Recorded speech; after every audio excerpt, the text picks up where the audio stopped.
broadcasting live on the World-Herald Live app or on omaha.com.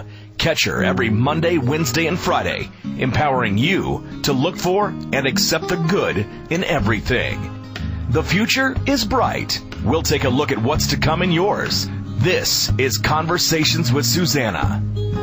You are exactly where you need to be. This is the place you come every week, and you grow. You grow with us as we discover new ideas, new thoughts, new prospects that you can hang around the water cooler and sound smart with, you can be at the dinner table.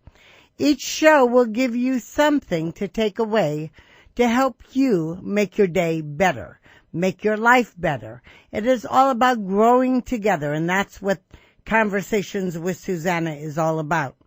Please join us as we take a leap into a new future with you with new ideas. The door is always open. Come on, let's have a conversation. Today's conversation is with 8 Steps to Happiness. And if you're looking on camera, you'll see the book. That 8 Steps to Happiness is the name of the book. You can find us, by the way, at omaha.com/Suzanna, our World-Herald Live app. That's where you find us, and that's where we are.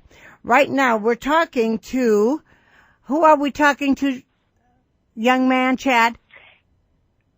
Oh, you're on the line. Good morning. Who are we talking to? Kelsang Namdrol. Kelsang Namdrol. As I was doing emails, I saw the name Kelsang more than once. Does it mean something? What does it mean? Yes. So the founder of the New Kadampa tradition, so it is named Geshe Kelsang Gyatso. And Geshe is a title. He earned that title in a monastery, and it means spiritual friend. And then his ordained name is Kelsang Gyatso, and Kelsang means fortunate, and Gyatso is ocean, so his name means ocean of good fortune. And then when we ordain, we take his name Kelsang as part of his ordained family, and he gave me the name Namdrol. So it means liberator, so it's fortunate liberator. Wonderful, wonderful. Yeah. And this comes from a girl who grew up in Wichita, Kansas. Is that correct? Yes, I did. I grew up in Wichita, Kansas. This is true.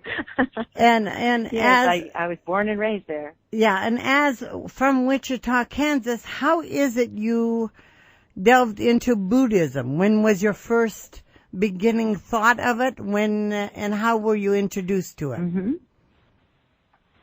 Well, I moved around a bit in my life and lived different places, and I kind of dabbled in many different spiritual ideas, you could say, and metaphysics and Native American. And then one day I was living in Santa Fe, New Mexico, and I actually turned the radio on. It was public radio, and the name of the show, I think, was Women's Focus, and somebody was interviewing someone. Her name was Gidla Kelsang Dekyong.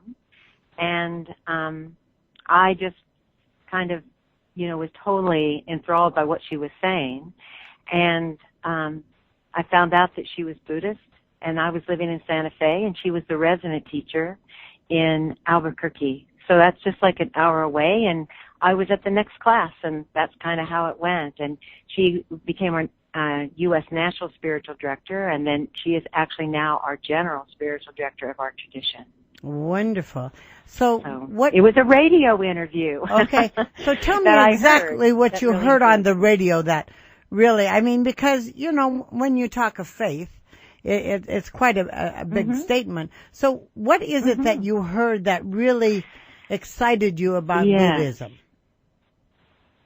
Well, for me personally, I had been introduced to Eastern thought actually in Emporia, Kansas, when I went to school there for a bit. And so reincarnation, that concept was introduced, but I never really studied it. But for me, it made sense, and that's what she was speaking about. And I guess I would have to say I don't necessarily remember the specifics. I was just very, very interested, and it was her clearness. She was very, very clear, and it was the logic. Everything was very logical, and I just wanted more. I wanted to hear more, and then I found out that the center was just an hour down the road. Clearness and logic is a great gift in life. Yeah. Huge gift in life. Yes, absolutely. And so, do you believe there's a relevant message right now? Because Buddhism started with Buddha, is that correct? Buddha Shakyamuni. Okay. And tell me a little bit He's about him. He's the founder of Buddhism. Tell me a little bit about him.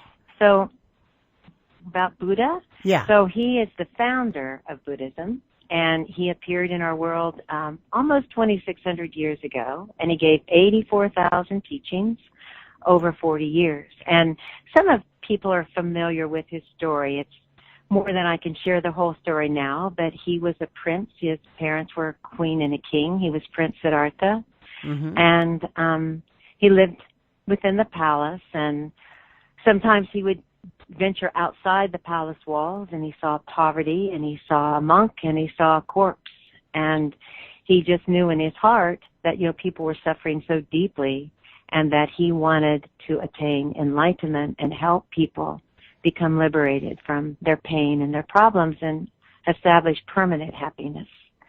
So he appeared in our world and showed us this path to becoming an enlightened being like him. And he showed us the whole path to do this. And, excuse me, and then, Yep. There are countless Buddhas, is what I wanted to say. Okay. Many have followed in his footsteps and have become Buddhas also. Okay. Yeah. So that is clear. Go ahead. Do you feel his message is relevant today? And what in his message is relevant today? Well, absolutely. These are timeless ancient teachings. And as a Kadampa, Geshe Kelsang Gyatso has presented the teachings for our modern world. So it's modern Buddhism because we practice these teachings in our everyday life. And you don't have to change your job, or you don't have to go to a cave or anything like that and think that you have to sit and meditate all the time. We practice these teachings just while we wash dishes, when we're in the car, when we're out on our jobs, when we're out to dinner with friends, at a movie. So they're modern Buddhism, and they're very, very relevant for today's life, for today's modern world. And Buddha's most, baseline teaching is that all living beings want to be happy and free from problems. Nobody wants to suffer. Nobody wants pain. Nobody wants problems. But we need to search and find that happiness in the right place. And so his teachings are all about the mind. All 84,000 teachings are about going inward to our mind and establishing inner peace, because that's the real source of happiness. And he says that our happiness is dependent upon the mind, and our suffering is dependent upon the mind. So if we're angry, we're suffering because it's a negative state of mind. If we're practicing love and really cherishing someone else and their wishes and concern for their happiness, then that love protects us, and that love cultivates peace. It goes together with peace. So we have peace in our heart and we're happy. So in this way, we can establish permanent happiness. But it's a dependent related world, meaning that our mind is the creator, but everything is dependent upon the mind. So if we change our mind, we can change our world. Wonderful, wonderful. Well, a lot of sects tell this. A lot of people teach us this. Yeah. That our mind makes our suffering and our not. When we talk about the 8 steps, and the book is 8 Steps to Happiness, the Buddhist Way to Loving Kindness. Can we go through the steps one by one? Are you prepared for that? We can. All right. I can read them out. I just need to find the page here. I have the first one ready, but I can find the other ones. All right. Before we go farther into that, what is the origin of the steps? Where did the 8 steps come to? So about They came from somebody, his name was Geshe Langri Tongpa, and he was a bodhisattva, that's a friend to the world, so he was a holy being, lived about 1,000 years ago, and he took Buddhist teachings, and he wrote what's called 8 verses of training the mind. So that's what Buddha says we need to do, is train our mind to be peaceful and positive. Our minds are out of control. So these 8 verses of training the mind are actually, you know, that path to that enlightened mind. It's the path through these 8 steps. And if we practice these teachings, then we can take any difficulties in our lives and we can transform them into our spiritual path, meaning we make them meaningful. We can make any situation that's difficult or seen as a hardship, we can, through the way we view that hardship and through the practice of Dharma, Buddhist teachings, the practice of these 8 steps, we can then transform our mind and be happy and be peaceful. We can use that situation in a meaningful way. So these 8 steps go from the first one. No. Wait. No, not ready. Not ready for that one yet. Okay. I'm still with the thing. So finding it meaningful, that's a very good statement that I understand. So whatever your life is going through, whatever tragedies, whatever like a divorce or things to find meaning in what is going through, which means actually delving deeper into it. Is that what it is? Yeah. Is that how we find meaning? Right. So in other words, because we do have so many problems and we do go through divorces and we have so much suffering and there's so many problems, that Buddha is saying that, and Geshe Langri Tongpa is taking Buddha's teachings in these 8 verses, and he's saying that, yes, we can train our mind in love, compassion, and wisdom, and and therefore our mind becomes peaceful, our mind becomes positive, and then whatever that adversity is, the outer problem, the external problem, really kind of disappears because it's the inner problem of our anger. It's the way we respond to those situations. You know, we have fear, we have anger, jealousy, selfishness. So Buddhist teachings are about reducing and one day completely eradicating all that negativity, those negative states of mind, and then cultivating love, compassion, wisdom. Then you have inner peace. Therefore, you have happiness. And then there really isn't any situation that can't arise that you can't deal with without a peaceful, positive mind. But we have to train to do this. So these are 8 verses of training the mind, which are methods to train our mind. Okay, before we go to the 8 verses, I've got more questions here. Before we go to the 8 deal, Buddha was in what country? India. And life seems simpler in India. You eat, you sleep, you work.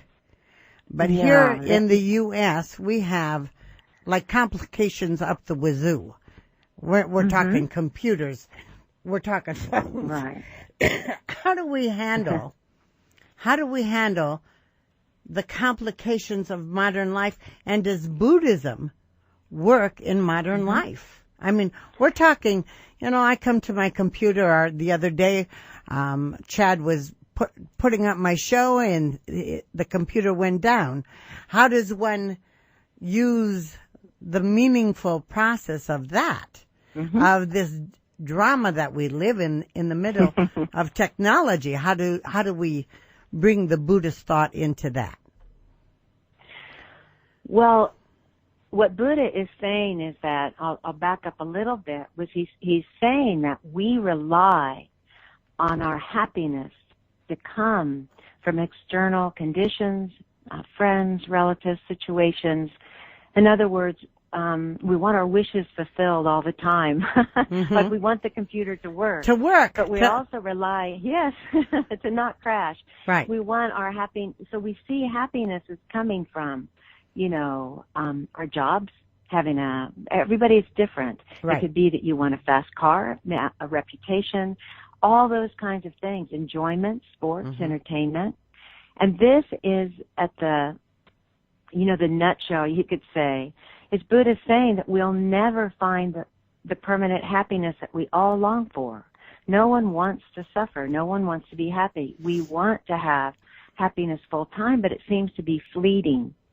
So we have to turn inward into the mind. And this is a perfect example with the computer, because this is, I'll be honest, this teaching right here that I'll give you from Buddha is so helpful. It's like, take the computer. So the computer has crashed. You want it to be working, but it hasn't. And then inside your mind, though, which Buddha distinguishes the mind and the brain. They're different entities. And the mind is at your spiritual heart in the center of your chest. But all of a sudden, you're starting to feel unpleasant feeling. You're starting to get panicked. You're starting to get frustrated, All of this negativity is arising. So we'll say, I have a problem. But there's actually two problems. You've got a computer, and the computer has a problem. It's not working. It's crashed. It needs somebody, a technician, that can come in and fix it. But we can fix our mind. So we have to go in and apply these methods that come from these 8 verses. So we have to practice like patience and accept my computer's crashed. That's my reality. Anger won't solve my problem, but patience will. So we solve all these problems within our mind, because when you have patience and you're peaceful, what problem do you have then? Your computer still has a problem that you've got to get fixed. But you're not frustrated anymore. You're not upset because you're accepting my computer crashed. So we practice patience. We practice love. We practice compassion. Okay. And that's through meditation and the practice of Dharma, these teachings. And so life, it's like happiness is an inside job, It comes from inside, from a different source. 100,000 books that tell you that, but at times in life it's just difficult to find it, to not get caught up in the drama of the moment, the drama of back. Listen, this show is all about empowering you to understand your life a little bit better, to find peace in the moments that you have, because that's the greatest gift we have. So remember, the door is always open. Come on in. Let's have a conversation. And we are talking to, would you say your name for me?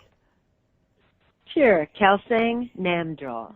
I have a real fear of saying names, and I must tell you, the names in these books has given me a lot of fear, which I need to embrace. It's okay. But I'm going to let you always say your name so I don't do it wrong. Okay, there we go. That'll solve that problem. It will. Just, there's no problems, just the solution we have to find. So was that the first verse you shared with us before? That was the first verse, yes. Can you share it one more time? Because I thought it was rather beautiful. And we have a good segment, and go through it and help us understand what it means exactly. Go ahead. Okay. With the intention to attain the ultimate supreme goal that surpasses even the wish-granting jewel, may I constantly cherish all living beings. So, what he's asking, what Geshe is asking us, in this verse is, what is the ultimate supreme goal of human life? So he says these wonderful words like, what do you daydream about?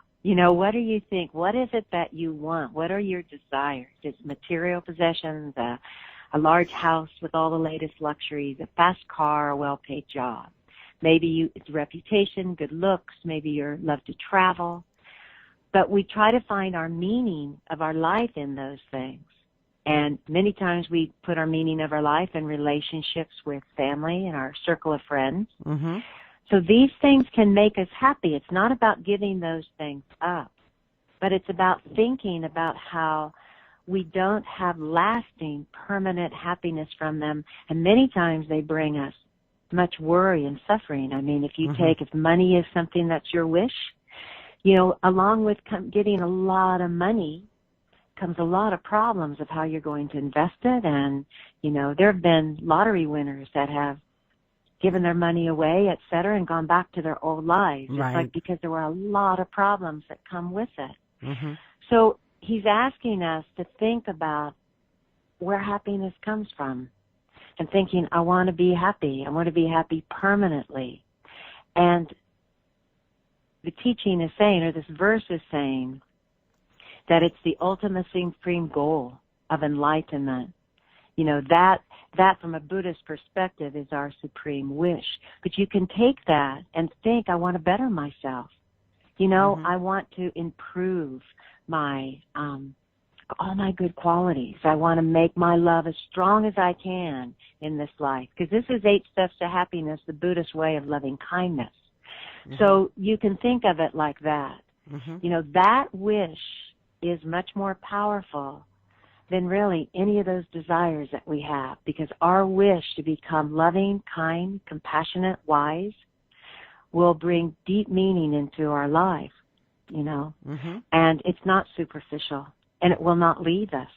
It's not fleeting, but we have to learn. So may I constantly cherish all living beings. I love that because, yes, it's altruistic. You know, it's like thinking we have to rise up and think, wow, loving all living beings, could I do that? You know, it's hard loving my family. That's why we start there. But we need methods to learn how to love our family and our friends and our coworkers so that we can establish peace. So he presents these methods in the book. There are methods then that we practice. Okay. So is our family, you go with karma, correct? Do we work with karma in past lives?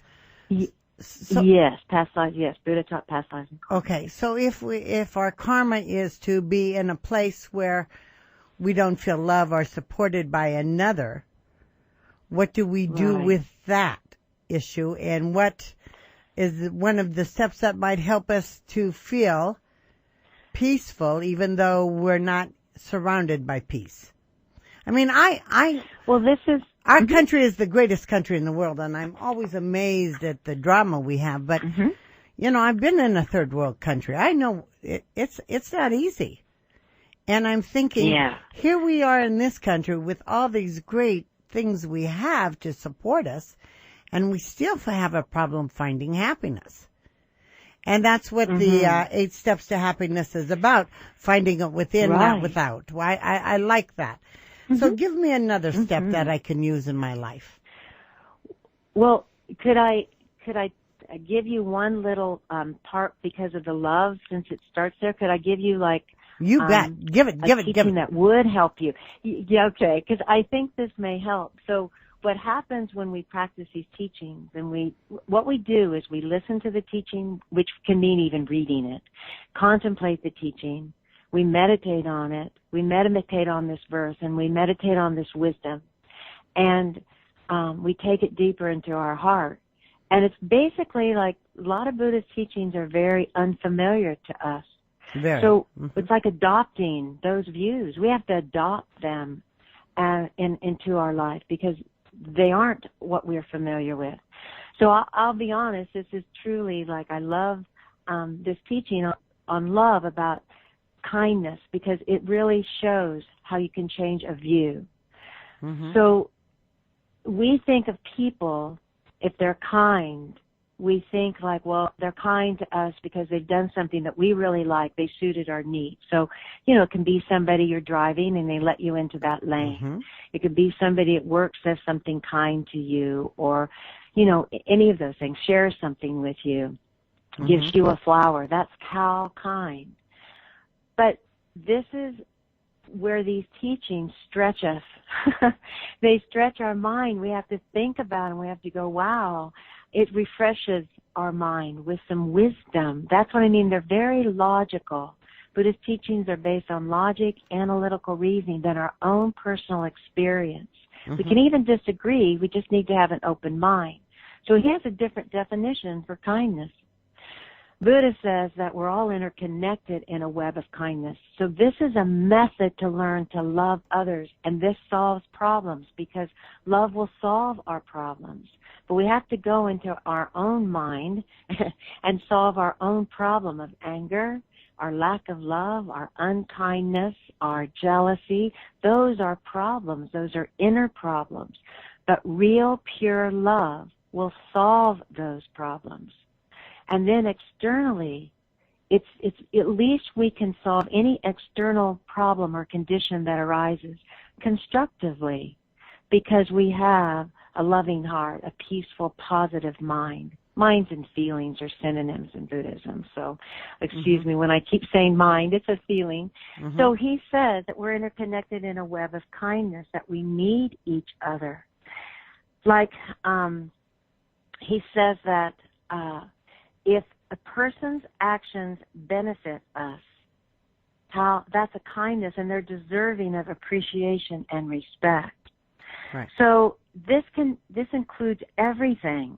So this is a method to improve our love. So let's just say someone at your workplace, we have to start small. If you take somebody that you've got really a lot of pain, you felt you were hurt deeply in your life, this teaching will work, but you have to work your way to that. Okay. So you start with smaller things. But if you were at work, somebody just annoys you, that person, we don't tend to look at that person then as sometimes very valuable in our life. So we have to change how we see them, how we perceive them, how we view them. So we could use this wisdom teaching and think, wow, they're my kind teacher. Because independent upon this person at work that I find annoying, I'm going to change. I'm going to become more loving and kind, more patient, more accepting and considerate. Because we have to train our mind to cherish them. So that's why I say, may I constantly cherish all living beings, but we have to see, wow, they're a kind teacher. So when we see them and we're at work, we have to maybe, like one method that works is to see 3 good qualities perhaps in that person. You know, look at their good. It's so easy to find fault. Right. So we look at the good in that person. 3. And you know what? Then maybe they're talking and we practice patience and we try, instead of being so judgmental, we accept, okay, they're annoying. I mean, well, not annoying. I should have said it quite like that. But let's say maybe they tell bad jokes. Maybe they talk a lot. We accept those behaviors, saying, okay, I accept. They talk a lot, you know. Every once in a while they slip in a joke that I don't like. But when we really dig into our hearts and practice patience, we're peaceful and positive. Marvelous. That makes sense. That makes sense. Yeah, there are kind teachers everywhere. We're going to take a break, and I thank all the teachers in my life that make me learn patience. We'll be right back as we have to take a break, even though you're really inspiring us here. This is, say your name. Say your name. Kelsang Namdrol. She is helping us understand the 8 steps to happiness, the Buddhist way of loving kindness. We'll be right back. Where you need to be. This is Conversations with Suzanna, heard on the World-Herald Live app and at omaha.com/Suzanna. Now, the show is one on Buddhism, and we have a wonderful Buddhist nun with us today who is helping us discover it completely. If you'll say your name for me, young lady. Kelsang Namdrol. Okay. Kelsang Namdrol, and I said it right, is here to help us understand. I know, I'm so proud of myself. 8 steps to happiness, and that was one of my first steps. I'm looking at the book, 8 Steps to Happiness, the Buddhist way of loving kindness, and a quote on the cover says, "The mind that cherishes others is the supreme good heart. Keeping such a good heart will result only in happiness for ourselves and all those around me." Are you saying my happiness will help others be happy? Yes. So like this, you're saying that the world, and there's so many problems, if you train your mind in that supreme good heart of love and compassion, and you become happy inside your mind, so that when, let's say, external things come up, like a boss tells you that you're going to need to stay extra hours to work, or you're in a traffic jam, you know, you stay peaceful and you stay positive and happy, and your mind is moving outward to cherish others and help them, benefit them. What an impact we have on each other. Marvelous. You know, you're having it. If you become that peace, you know, peaceful and loving, then you share that with everyone you meet. You share it. Marvelous. You know, you share your peace. You share that love. Yeah. So it's a huge influence. How does one become a Buddhist nun? You know, so many people didn't know what that was. I'll be honest with you. Sure. Oh, well, you know, it's okay. I can remember when I went to Albuquerque, there were like 7 nuns at that center living in what we call a Dharma house. And I was like, wow, I don't think I knew there were either. So basically in my tradition, I think each tradition has their own ways about them. But in Kadampa Buddhism, I fell in love with the teachings, and I fell in love with my teacher, Geshe Kelsang Gyatso, and his teachings, his presentations of Buddha's teachings. And then I had Genla Dekyang was my teacher, and another teacher in Santa Fe was Gen Gamlan. And I just started in my heart to feel like I wanted to ordain, and I talked to them, and then I ended up writing Geshe-la. At this time, we write our general spiritual director, Genla Dekyang, and then they grant us like that permission to ordain. But typically, these days, the advice is that if you really wanted to become a nun or a monk, to really live that way for a year, maybe 2 years, live that way. So you know in your heart this is not something you want to change. This is, you know, lifelong, lifetimes long. You want to become, you know, ordained. So for me, that wish grew so strong I couldn't think about anything else. You know, I couldn't think about anything else. I felt in my heart that if I had no idea I was ever going to do this, but I felt in my mind that I would be happy. So I talked to my teacher, Gen Gamlan, and my other teacher, Genla Dekyang, and they agreed. They thought that would be wonderful. And then I got permission, and then I went to England, which is where our mother center is. And at that time, Geshe Kelsang was still teaching, and he still works very hard editing books, etc. But he was teaching at that time, so he ordained me in a ceremony, and very lovely. Marvelous. I used to appear and do radio in New York, and there was a huge temple in New York, outside of New York. Beautiful temple. Do you find people, like family and other people, question what you're doing? And how do you handle people not understanding what you're doing? With just a lot of patience and love. And I think I hear you always writing blessings. So we ask for those blessings. And just try to be very skillful. That love means we appreciate where they're coming from, that it's hard, it's very unfamiliar, and it's a change.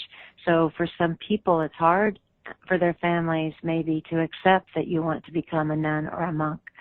So sometimes it's different for each person. We have our own individual karma, etc.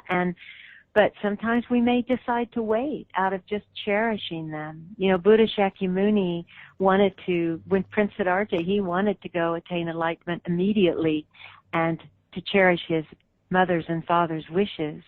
He waited for a time before he went out the palace walls and sought enlightenment.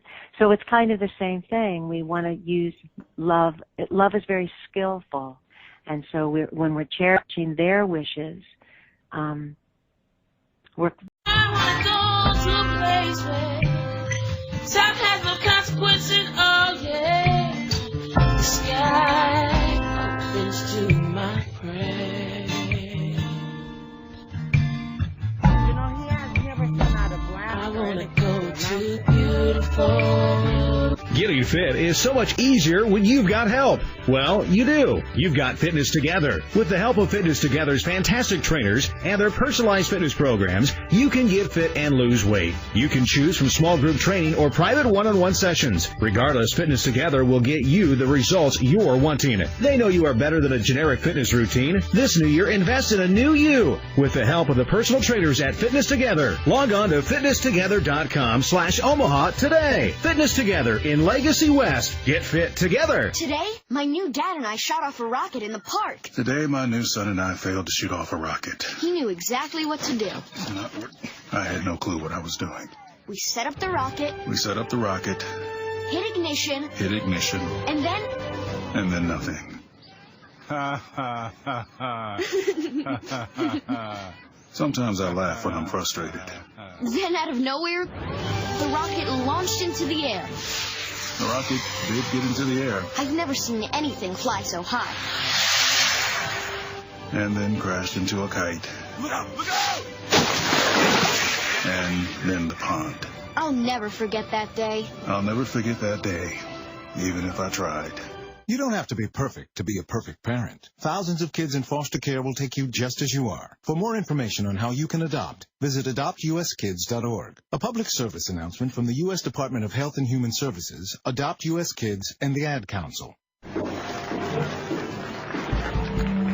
It is with great pleasure that I welcome you to today's graduation ceremony. Students, when you hear the reason or reasons for your absences throughout the years, please exit the auditorium without your high school diploma. Once you've exited, remove your cap and gown and proceed into the unknown. Too tired. Family trip. Part-time job. Helping around the house. Sick day. Starting the holidays early.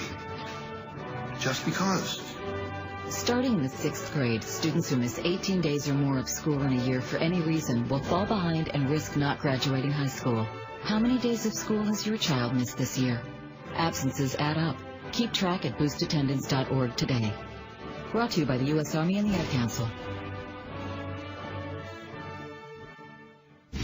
Want to earn $500 a month or more? Deliver the Omaha World-Herald. Routes are available in your neighborhood, Monday through Friday early morning routes or Monday through Friday afternoons with weekend morning routes. All you need is reliable transportation and insurance. Call 402-444-3124 and leave your contact information for details. That's 402-444-3124. When you were a little kid and you thought about what you wanted to be, teaching was at the top of your list. But things changed. And as you got older, teaching didn't seem like the best option anymore. So you're thinking you'll be something else. But what would your 12-year-old self say? Now you want to be a doctor. You don't think teachers save lives? 25 at a time. An actress? Try playing a different role every time the bell rings. How about a scientist? Ever heard of physics? Chemistry? Who do you think teaches that? Teachers today are breaking down obstacles, finding innovative ways to instill old lessons, and taking learning far beyond the four walls of the classroom. It's time to recognize that great things are happening in teaching and put it back on your list. Don't try to convince yourself otherwise. You had it right the first time. Find out how you can make more at teach.org. Make more. Teach. Brought to you by Teach and the Ad Council. It takes 12 years to create a graduate. It takes about the same time to create a dropout. The difference between a child becoming one or the other could be you. Studies prove that reading to a child regularly dramatically improves reading skills. And kids who read well by 3rd grade are 4 times as likely to graduate. So United Way is calling for 1 million volunteers over the next 3 years. We're asking you to step up, make a pledge, tutor a child who needs help, mentor a kid who needs someone on their side, volunteer to read to children, make a difference. Because when a child advances, we all advance. Entire communities improve. The path to success or failure starts long before graduation day, and the difference between a graduate and a dropout could be you. Be a reader, tutor or mentor, give, advocate, volunteer, live united. Take the pledge. Go to liveunited.org now. Brought to you by United Way and the Ad Council. The Omaha World-Herald has immediate openings for full or part-time distribution positions in Omaha and in Dodge and Washington counties. The job duties include managing contractors and overseeing customer service. All you need is a valid driver's license and a reliable vehicle that is insured. Proof of insurance is required. The Omaha World-Herald offers competitive pay and benefits, including a 401k plan. Apply now at www.owh.com.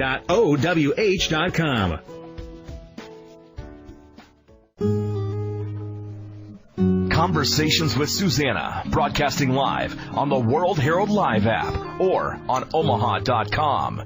Catch her every Monday, Wednesday, and Friday, empowering you to look for and accept the good in everything. The future is bright. We'll take a look at what's to come in yours. This is Conversations with Suzanna.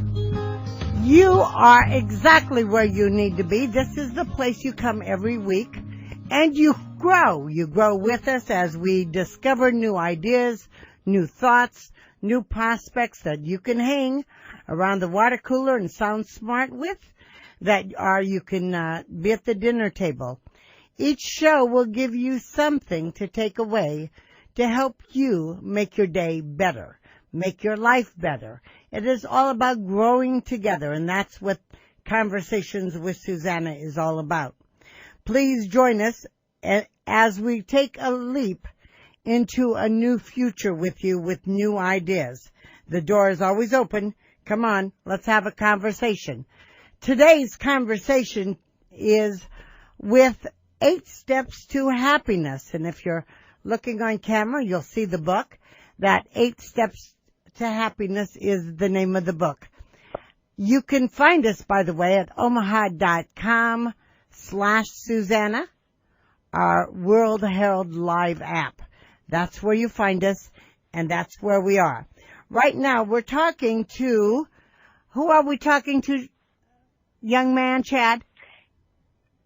Oh, you're on the line. Good morning. Who are we talking to? Kelsang Namdrol. Kelsang Namdrol. As I was doing emails, I saw the name Kelsang more than once. Does it mean something? What does it mean? Yes, so the founder of the New Kadampa tradition, so it is named Geshe Kelsang Gyatso, and Geshe is a title. He earned that title in a monastery, and it means spiritual friend. And then his ordained name is Kelsang Gyatso, and Kelsang means fortunate, and Gyatso is ocean, so his name means ocean of good fortune.